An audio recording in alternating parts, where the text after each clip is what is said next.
omongannya saudara-saudara Bang yang punya Zuma. titel sarjana hukum, yang sekarang menjadi kuasa hukum, tengok komal-komal yang punya Kiamat, yang punya siapa? Si CP Christian Prince. Anda lihat bom-bom, Anda lihat Agatha, Anda lihat kemudian hujatan-hujatan RK. Lihat mereka. Lihat mereka. Apa yang mereka lakukan.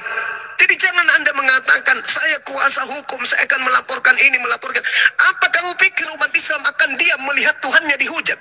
Apa... Ya Hadi, ya Bashir, ya Tabibi, Nabiullah, khairul khalqi jami'an, lahu a'la manasibi wal marati, salatullahi subhanallah. Bismillahirrahmanirrahim. Assalamualaikum warahmatullahi wabarakatuh. Kami semuanya dirahmati Allah. Semoga Allah senantiasa curahkan segala rahmat, segala nikmat yang berkepanjangan dan tiada kamu hujung dari dunia hingga akhirat. Nah, insyaallah dan Allah pun kumpulkan kita para kaum muslimin di naungan aras Allah para nabi, bersama para orang-orang yang Allah kasih, Allah sayangi, Allah cintai, insyaallah di naungan aras Allah lah, di mana tiada naungan selain daripada naungannya, insyaallah. Amin amin Allahumma amin. Kaum muslimin, pada kesempatan pagi hari ini saya akan buat sebuah video, dan video ini lucu kawan ya. Saya Buden Ibrahim Gembeludin ya, pendeta Gembeludin sekarang menjadi tukang mie instan di Amerika setelah gagal menjadi pemulung ya kan, gagal menjadi tukang tukang rongsok, tukang botol ya, tukang plastik bekas. Sekarang dia berpindah profesi menjadi seorang pedagang mie instan kaum muslimin, dan dia juga mengomentari Akhi Zuma. Oke, demikian kaum muslimin videonya. Di Injil tiada hari tanpa bersaksi, mengomentari omongannya saudara-saudara Bang yang punya Zuma. titel sarjana hukum, yang sekarang menjadi kuasa hukum, tengok komal-komal yang punya Kiamat, yang punya siapa? Si CP Christian Prince. Anda lihat bom-bom, Anda lihat Agatha, Anda lihat kemudian hujatan-hujatan RK. Lihat mereka. Lihat mereka. Apa yang mereka lakukan. Jadi jangan Anda mengatakan, saya kuasa hukum, saya akan melaporkan ini, melaporkan. Apa kamu pikir umat Islam akan diam melihat Tuhannya dihujat? Apa kamu pikir umat Islam akan diam melihat nabinya dihina? Apa kamu pikir kemudian umat Islam melihat Al-Qur'annya diplesetkan, Ka'bah dihujat dan seterusnya, Hajar Aswad digambarkan dengan gambar yang tidak senonoh oleh mereka, Al-Qur'an diinjak melalui media sosial dan dipiralkan? Apa kalian menganggap umat Islam Indonesia akan tinggal diam? Ya, jangan kalah debat lalu provokatif. Kamu masuk di komal-komal TikTok orang dengan gaya pongah, tidak sopan. Bang Zuma realis lah, ya, realistis, positif, berpikir. Jangan gara-gara kalah debat dengan bom-bom lalu marah. Kalah debat dengan RK terkencing-kencing loh. Hanya sekedar membela ajaran seperti itu. Orang berbicara tentang fakta ajaran. Dan kamu gak bisa ngelawan itu Zuma. Entah sampai kapanpun kamu gak bisa melawan. Masa kalau debat geruduk rumah orang, main geruduk,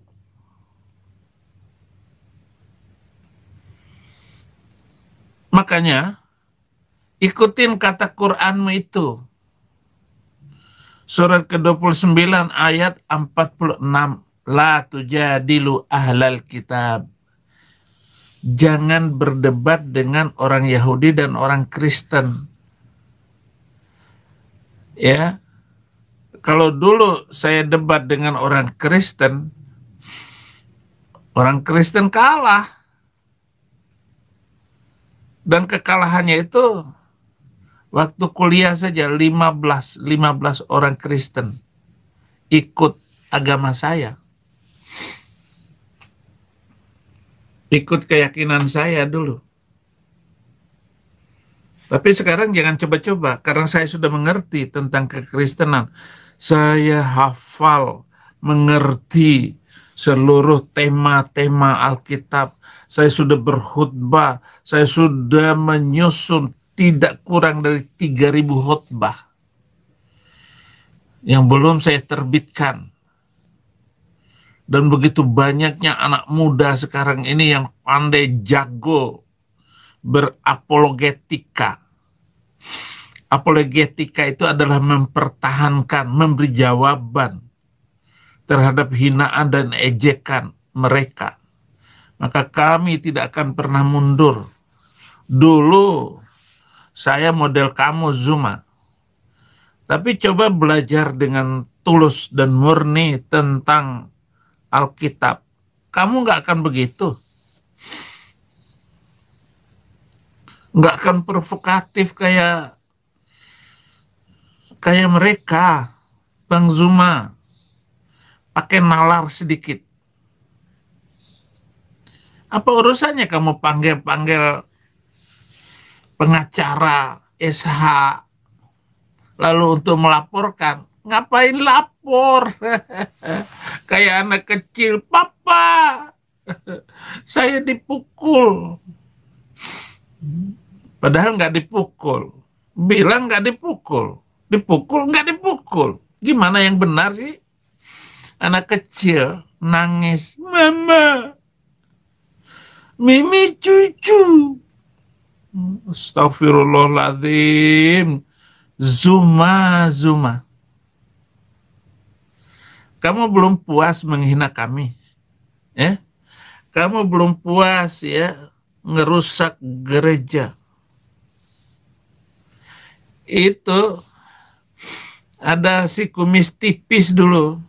Itu yang badannya kancil itu.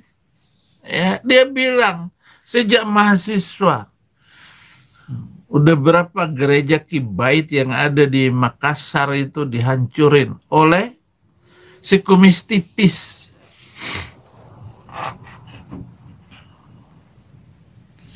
Berarti waktu itu saya baru kelas 2 SMA. Dan banyak trainer itu, master trainer itu mentraining teman-teman SMA saya. Dan termasuk saya. Di training. Diutus ke SMA Muhammadiyah. Dan sekarang itu ada gereja di Donggo, di Bima sana itu. Dirusak tahun itu.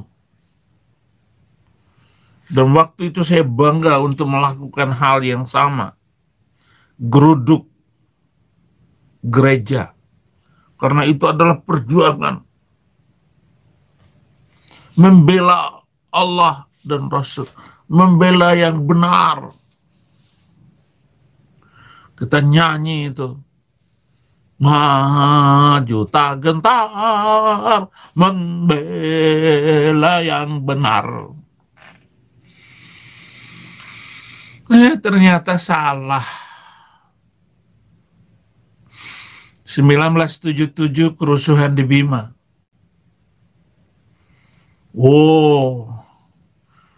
Toko Cina, ada toko Daya Indah di pojok kota Bima itu, yang arah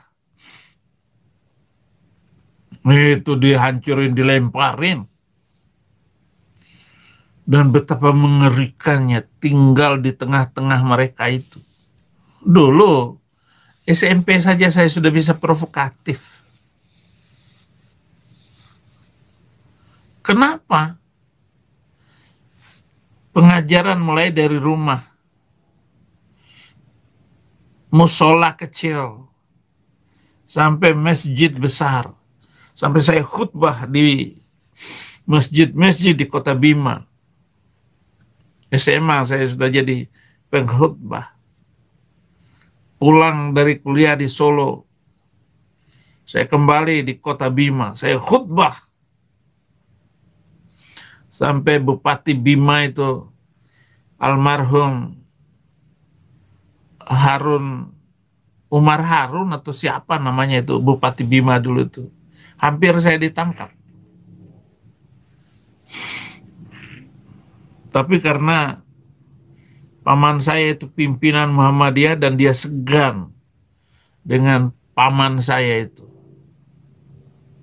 Dia segan karena beliau sangat berwibawa. Kiai Haji Abdul Ghani Mashkur almarhum. Ya wajahnya nggak jauh dengan saya wajah. Dia sangat sayang dengan saya, paman saya itu. Saya sudah bisa provokasi sejak SMA, kuliah 15 orang Kristen masuk Islam.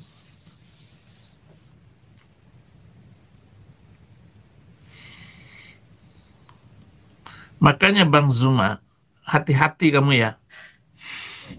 Berpikir yang benar, Bang Zuma, tolong deh.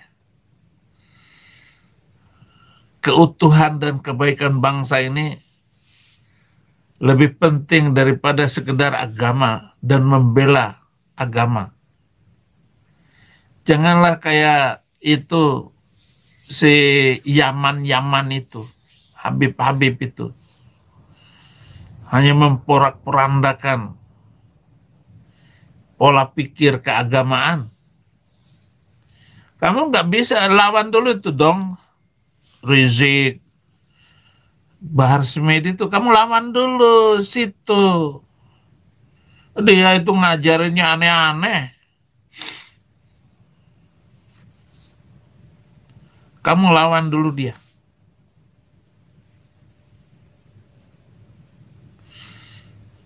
Jangan berpikir yang lain dulu. Ya.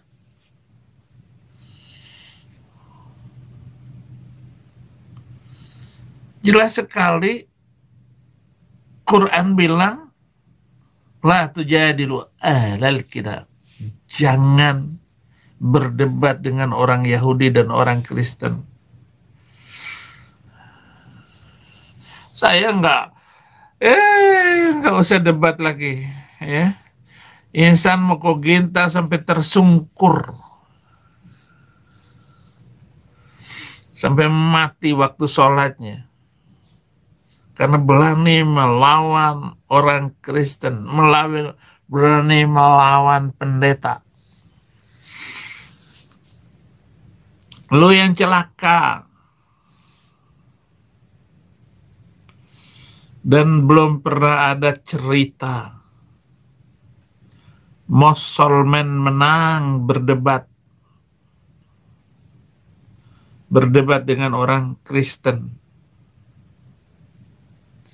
Maka jelas sekali surah ke-46 29 ayat 46 itu la tujadilu ahlal kitab.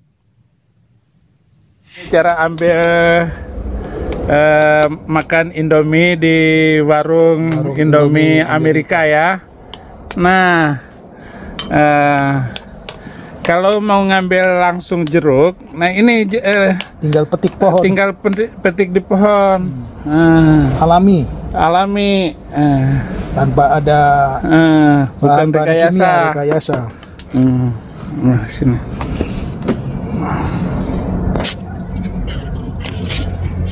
Nah, ini dia. Langsung petik di pohonnya.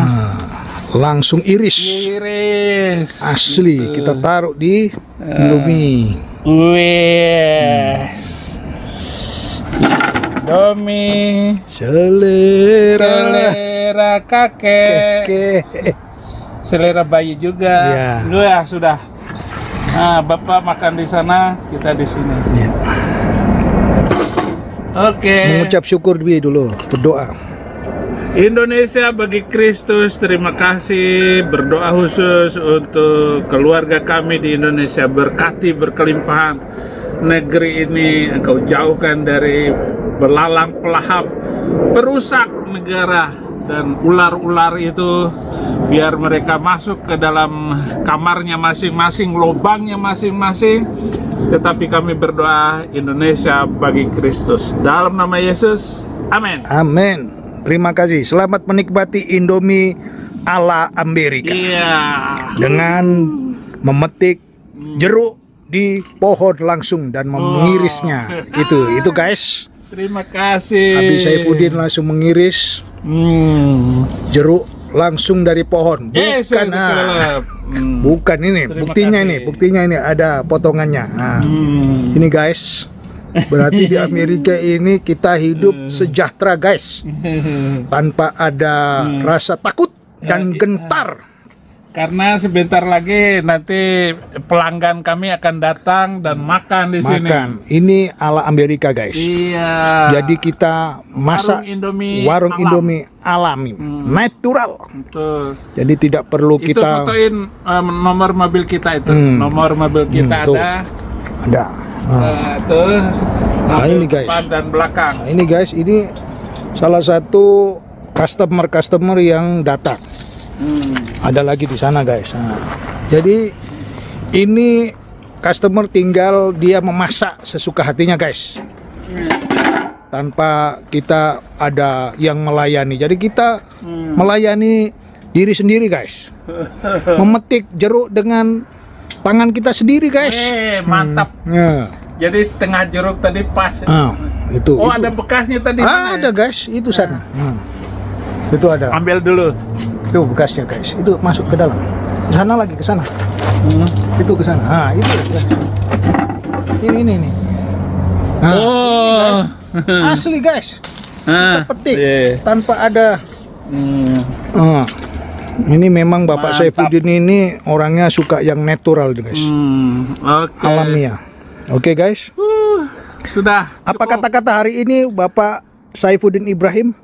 Jangan pernah ada kecewa. Amin. Jangan menolak aku dan jangan kecewa. Haleluya. Berbahagialah orang yang tidak pernah kecewa dan menolak aku. Amin. Lukas 7 ayat 23. Baca sendiri. Oke, itu guys kata-kata hari ini dari. Lihat tadi kamu sini. Mohon maaf, noise berisik kamu sini ya karena hujan. Hujannya enggak lumayan lebat.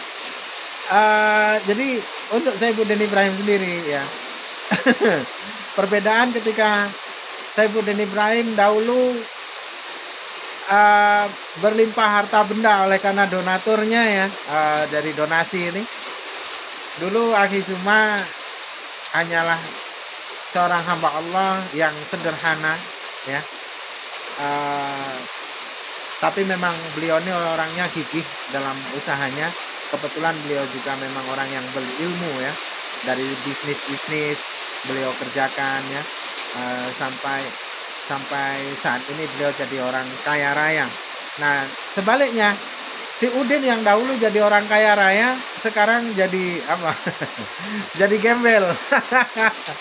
Jadi menderita di hari tuanya ya, terlunta-lunta di negeri orang dengan jauh dari sanak keluarga, jauh dari anak istri, yang dimana dia sendiri malah cenderung tidak diakui oleh istrinya yang dahulu istrinya itu dipuja-puja. Jadi itulah ya, sudah jatuh ketimpa tangga. Lengkaplah sudah penderitaan Saifuddin Ibrahim, namun saat ini dia tetap berpura-pura bahagia. Memang menjadi Kristen harus wajib pandai berpura-pura ya, harus pandai berpura-pura bahagia gitu. Oke, demikian saja kaum muslimin yang dapat saya sampaikan, dan saya Iri Vidosani. Wassalamualaikum warahmatullahi wabarakatuh.